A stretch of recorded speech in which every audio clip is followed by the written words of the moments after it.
Hello, this is Clemens, and in today's video I want to cover some of the new features that are coming now with the newest update version 1.10.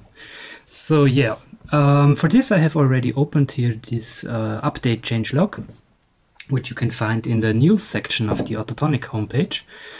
And let's go through these actually with, so it's about this list here that you can see from here to here.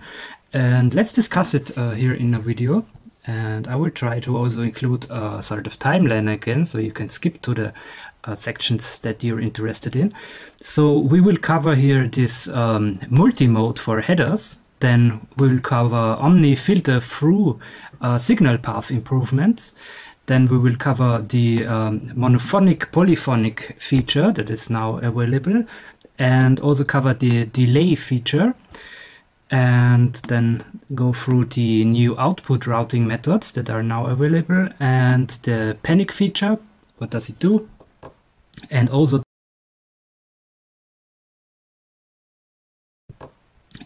then there's a new shortcut. Let's discuss eventually some performance improvements, and also go through the new user interface changes. So I really want to openly discuss this with you in this video, and no secrets and no marketing tricks. Let's just take a look at what's new, and if you don't find any feature that you would like to see in AutoTonic, please don't hesitate to comment in the debate section below. And yeah, let's jump right into it. Multi-mode can be found here in this little free space. There can be found the multi-mode button. And what does it mean? So for example, I'm using a keyboard right now that is split into two sections, and so the keyboard actually sends on I can show it this here as well. If I'm going to select my input, my incoming port, then you can see that when I press on this area of the keyboard, then you can see this is channel 2. This is my lower keyboard area, and when toggling the upper area of the keyboard, then it is sending on channel 1. So this is set up by my ports, and many keyboards have this feature, so you can split on the keyboard already into different sections of MIDI channels. So the problem with sending on different channels would be now that if you have opened, for example, two different instances, and both instances would be using the filter mode, which I will cover as well in this video later. But let's assume keep it easy. So now when we have two instances, and one is listening to channel 2, as you can see here, and one is listening to channel 1, and there is no OMNI routing or no THRU routing, so really the instance is opened and set up to be listening only to this one channel and the other one as well. So they are split. I have here my MIDI channel 1, as you can see in the input signals, and on this keyboard I have my MIDI channel 2. And what does multi now do? Now the problem is, if I'm going to toggle on channel 1 in this example, then the other instance won't hear the black key signal change, and vice versa.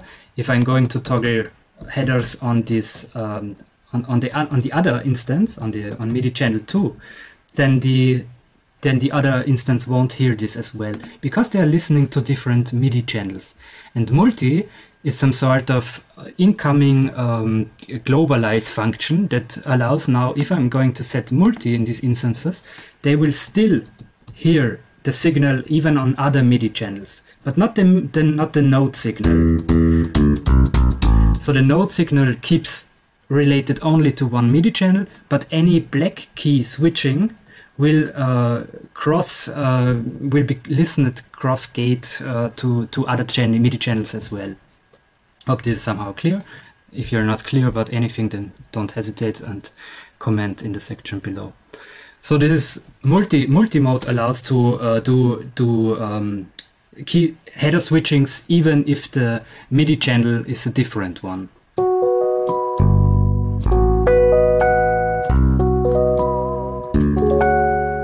can now switch to blues.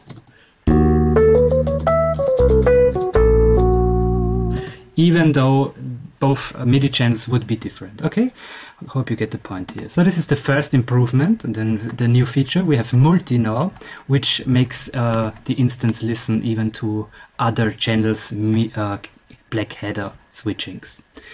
Okay, let's set this to default now. Then the second new feature that we have is OMNI filter through signal path improvements, and they will route signals on their according MIDI channels more accurately now, including MIDI CC, aftertouch, channel pressure, etc. now bug fixes. So this new task is actually, if we take a look at the old version, then back there we only had this, so we can compare them here really. And this is the old version here, and this is the new version. And you can see there are a lot of changes here, a whole new section and new buttons that we will go through in this video. And there were only available OMNI filter through, so this was the first version that even had these. And they are not as sophisticated as they are now. So now with the new OMNI filter through routings, we really have improved the signal path, because previously the filter and through method were not working that accurately. So, for example, with the through method, for example, or with the filter method, for example, I think the polyphonic aftertouch was not handled correctly, and the through was not working in all MIDI channels. So these are things that we have now improved, and it's pretty stable and reliable. So everything that you can find now here is doing exactly what it should be doing. We can also go through these filter methods for here, for example. So OMNI, if OMNI, this is the input section, the below one, the upper one is the output section. So we have these three input filter methods, and OMNI means that no matter what is selected here, that my incoming MIDI signal will be listening to even signals coming from channel 7, the same as if it would be coming from channel 4 or channel 1. So OMNI means it listens to all the channels. So it doesn't matter really what your keyboard is set to. You can press, you can send note signals on any channel, and AutoTonic will listen to these signals. Different here, for example, if you're setting through, if through is your selected method, then AutoTonic will process only what is selected at the input slider. So for example, through means only channel 1 will be processed, in this case now, or only channel 2 will be processed, and other signals on other channels are going through without a change, through. So let me, for example, give you here a case.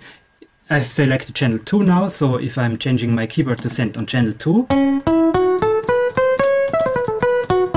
then now my signals will be processed when they're coming from channel 2, but if I'm going to change my keyboard to send on channel 5, then I can even press black keys and they will go through without a change, and even won't change any parameters or won't be processed by AutoTonic or not even indicated by the user interface. So same also with other channels. Okay, channel 10. So this just to get you a clue what the through method is doing. So it's ignoring other channels then and will let them through without a change. And the third method we have here is the filter method. So everything that is on the according set channel will be transposed, but our other signals are filtered, so they will be muted, silenced. So if my signal is now on channel 1, it won't go through the application as it is not on channel 2, as selected here, channel 2 now. If I'm going to set my keyboard to send on channel 2, then the signals will be processed again. Okay, so this is the filter method that will mute or filter out all signals not matching the channel set. Okay, these are the three settings, but the most common one, or I would suggest to use, if not using any sophisticated or dedicated routings, then I would just keep it with the OMNI, as OMNI will listen to all your incoming channels, no matter what there is set at your MIDI keyboard. It's the basic way to go. Okay, these are the input filters, and there were improvements here, and that's it for this fix. Now to the next part. This is monophonic, polyphonic. And here we can see this is a new input method that allows only one note to be active at a time. This is important, only one note active at a time. So you cannot hit two notes at a time, but as soon as you're going to hit the second note, the first triggered will be released automatically. This is the mono mode, so only one note at a time is allowed.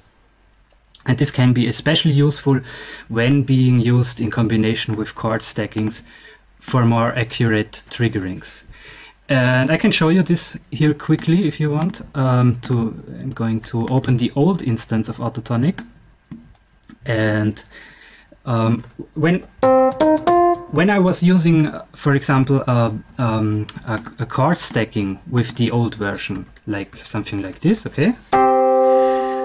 Then there were multiple signals allowed at one time, which would mean that if I'm using a chord stacking based on one note, then another chord stacking triggered then could be eventually de-trigger first pressed notes. For example, if I'm pressing this chord here now based on this note, and then I'm using this chord, let's use,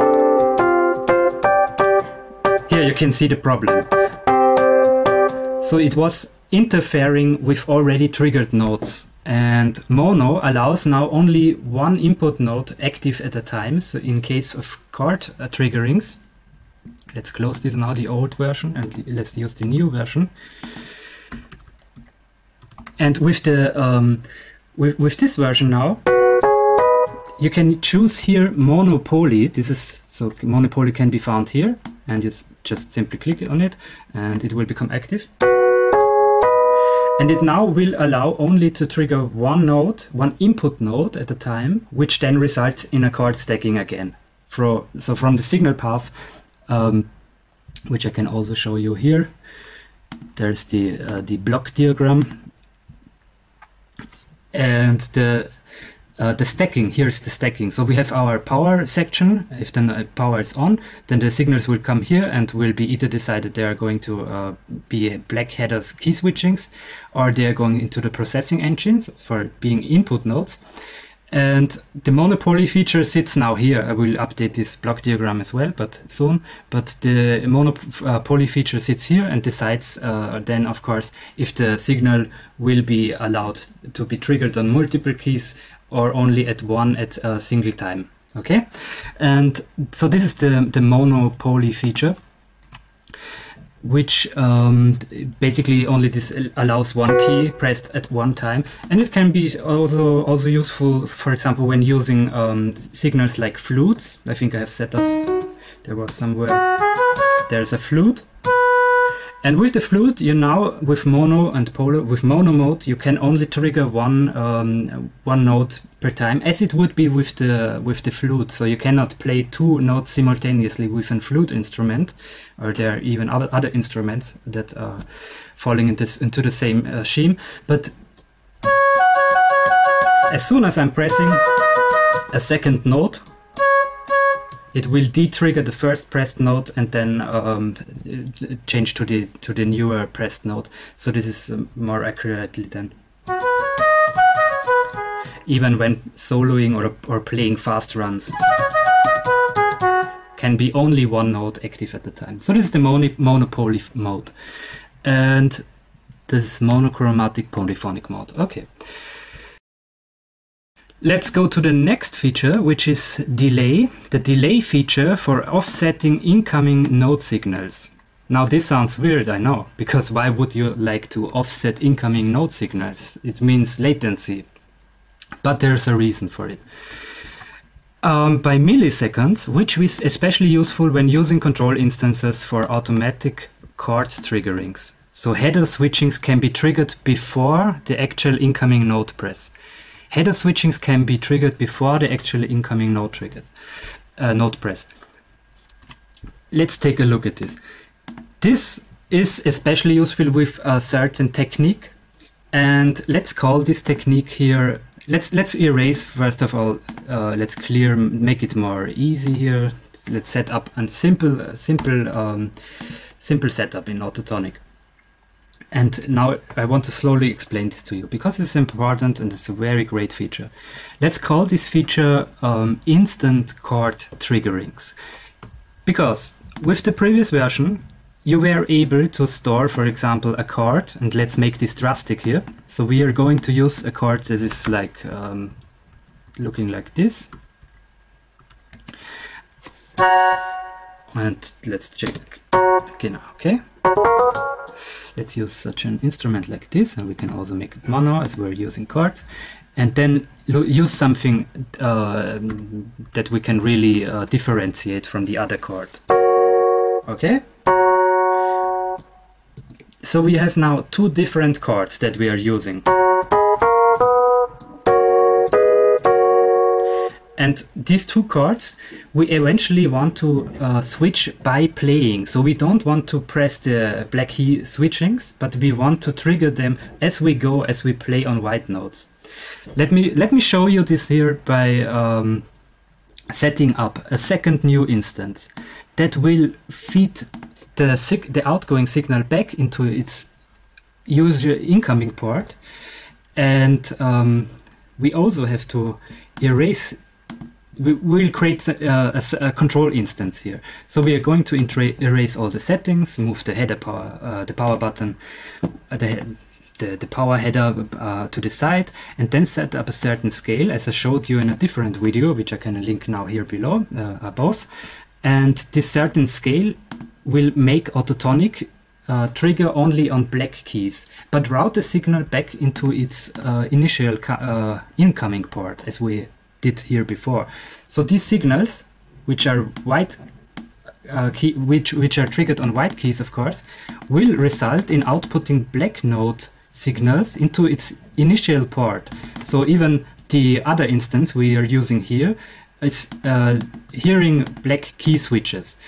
And this instance we have set up here is really only the control instance. We can hide it and won't use this anymore now.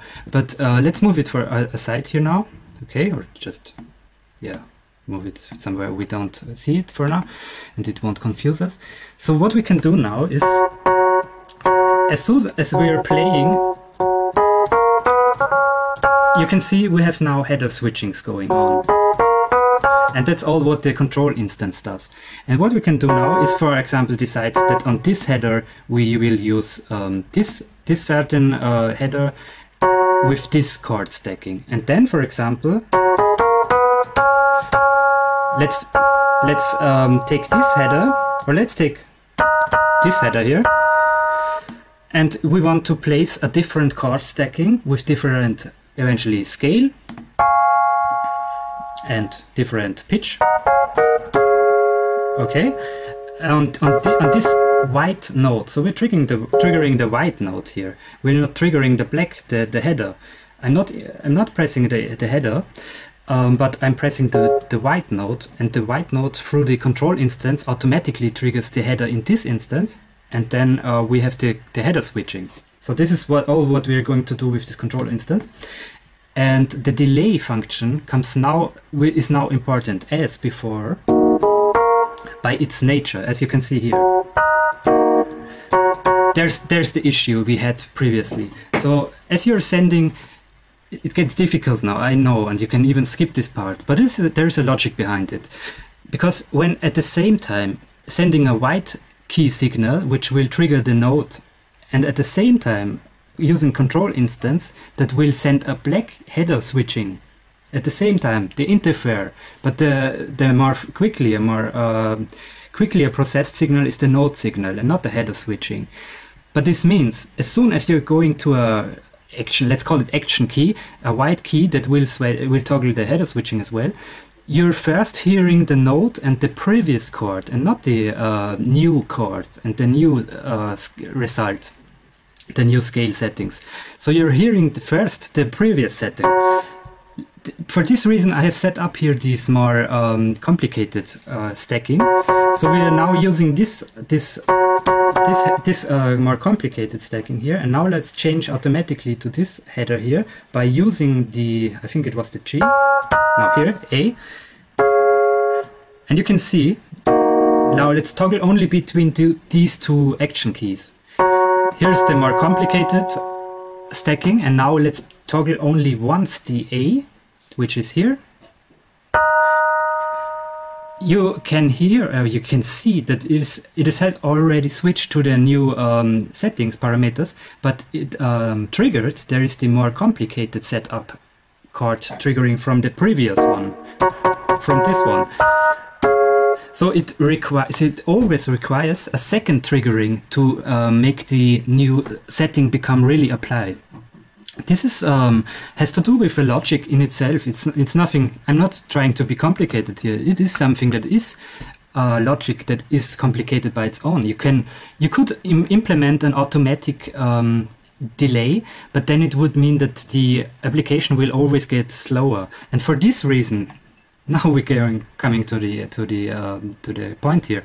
For this reason, there is a delay function. So you can offset your white key signals to be pressed at a later moment in milliseconds. You can delay it by milliseconds. And the signals will wait to be triggered if there was a header switching going before. So let's enter. In my computer is, for example, 8 or 9 milliseconds. Let's take 9 milliseconds, and this goes up to 999 milliseconds that you can set, but this of course won't make much any sense, because you then are going to here, for example, let's take 300 milliseconds. I'm going to press and there is a delay, and you can instantly feel that this does not feel realistic anymore. But with 9 milliseconds we are still fine and no one will notice. But the thing is now that I can trigger now the first key. And now I have instantly, and I want to show you this here eventually, I have instantly selected this header. I'm going to this header, and instantly the chord parameter is, wait, here we go. Instantly the chord parameter was loaded. So instant chord changes.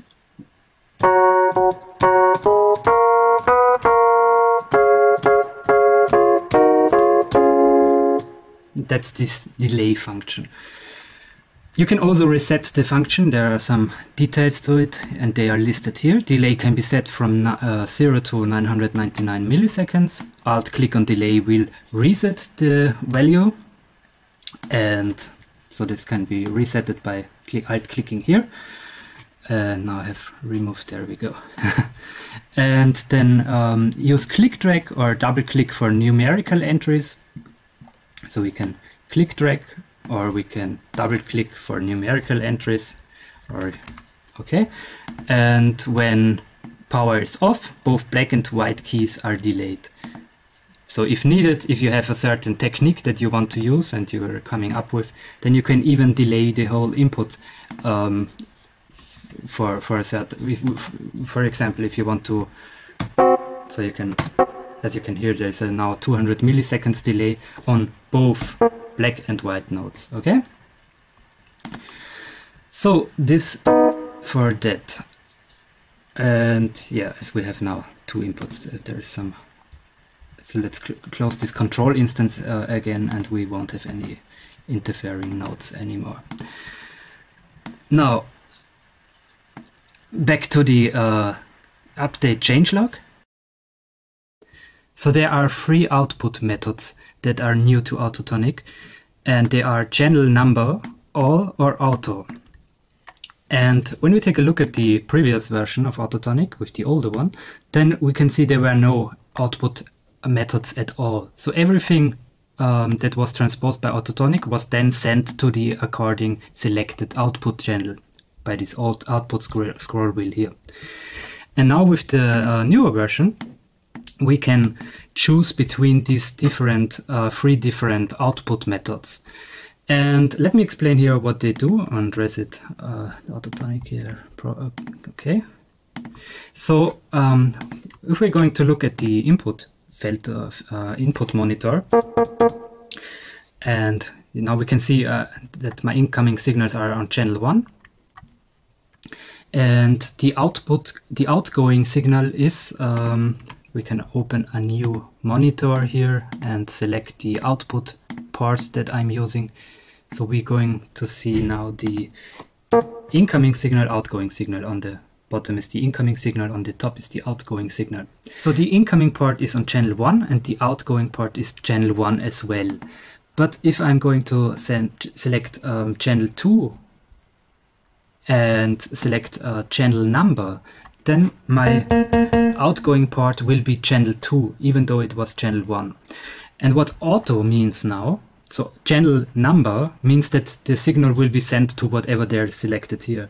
And auto is now a clever new function that automatically sends to the channel that the incoming channel is. So for example, my incoming channel is 8, then my outgoing channel is number 8 as well, or my incoming channel is 4, then it is 4 as well in the output. So auto means whatever there is selected in the input, whatever there is coming into the input on whatever channel, it will go to the same output channel as well. This means auto. There are a few exceptions, of course, with THRU. THRU will always only process the dedicated selected channel of the input part of the input filter method, and send through all the other signals.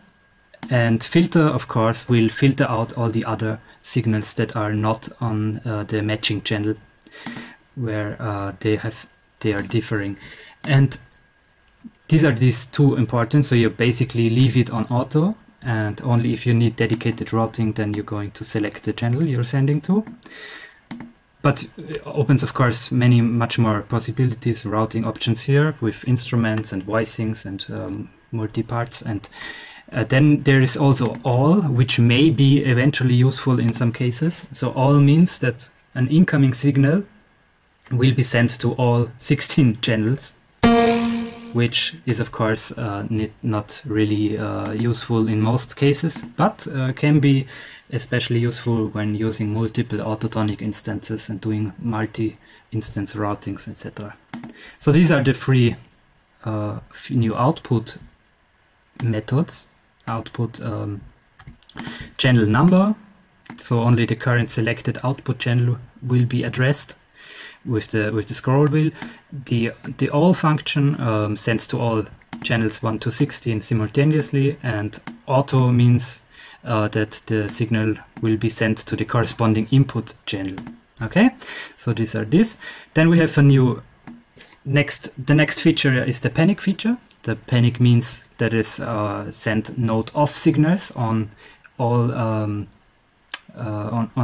all MIDI nodes. So every single keyboard node there will be sent as MIDI are only on node off signals and such, or expression signals.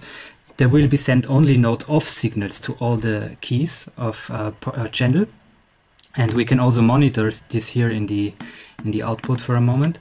So let's not close this, but only minimize it here. Okay. So for example, if here is the panic button, by the way. So if I'm using a panic button, then as you can see in the output, there will be sent, we can also change this to the according node number. So we can see that everything from C-2 up to G8, here it was, will be sent node off signals. So every single node will be triggered off, which is a useful feature when working, for example, with external synthesizer, but also with DAWs. In some cases, signal gets stuck, and you have to shut down the virtual instrument or the synthesizer. So this is the really pretty basic MIDI function that we were still missing. So we have now implemented this as well. And there's also, by default, panic only sends on channel 1, as you can see here. So all node off signals on channel 1. But if you're going to hit it panic by using Alt modifier and then click on it, left click, then the node of signal will be sent on all 16 MIDI channels. Okay, so there's a lot of MIDI signals, use it sparingly and only if needed. But this is the panic feature that is in some cases really important. So this is a new feature. Let's go to the next on the list, which is a quite simple one. It's a new shortcut, and the shortcut is when alt clicking on input and or output scroll wheel, then it will reset to for example, if you click alt click on the input scroll wheel, it will resets the filter to method to channel 1 OMNI, or clicking alt clicking on the output scroll wheel, it will reset to auto 1. So this is basically just means if you're going to alt click on this, if you, whatever you have selected here, if you're going to alt click on it, it will reset to auto 1, or in the input section, whatever routings you are going to use, for example, and you click alt click on it, then it will reset to 1 OMNI, to the default settings basically. So if you're going to experiment or do multi-instance routings or such, or using control instances which will trigger headers automatically on action keys, then you can reset these input and output methods at any time by alt clicking on them. Okay. Now let's go to the next on the list. So, and I now forgot about something in the list that I have just updated here. As you can see, it is the sync function, and let me update this here. Okay, and let's reload here. So now there we have it as well. Sync function, really important. How could I forget about this? Now the sync function means actually that when using multiple instances, you can now sync them. This is pretty useful. So for example, I'm using this instance with certain mappings and routings, etc. Let's just, for example, set it to default, so it will have some complex header assignments here. Okay, and let's even customize them further. And for example, when using now a second instance that uses a different different instrument, so I want to use for example, let's use for example the filter method here on channel 1, and use this example, this instance with channel 2 and also filter method. So we will be sending here on channel 2, and this is channel 1. So okay, so we have now an instrument here with channel 2 and here an instrument with on channel 1. And for example, as you can see now, they are pretty different. And if you want to really sync these, then you're going to open the instance that you want to be the master, and the other instances that are open, one instance, or it could be even more instances, of course. Then you're going to use the master instance to send a sync signal to all other applications, and they will follow as slaves. Let's take a look at this now here. So boom, you're clicking sync, and all the other instances will follow with the same settings, which can be really useful in certain cases. So for example, if you're going to use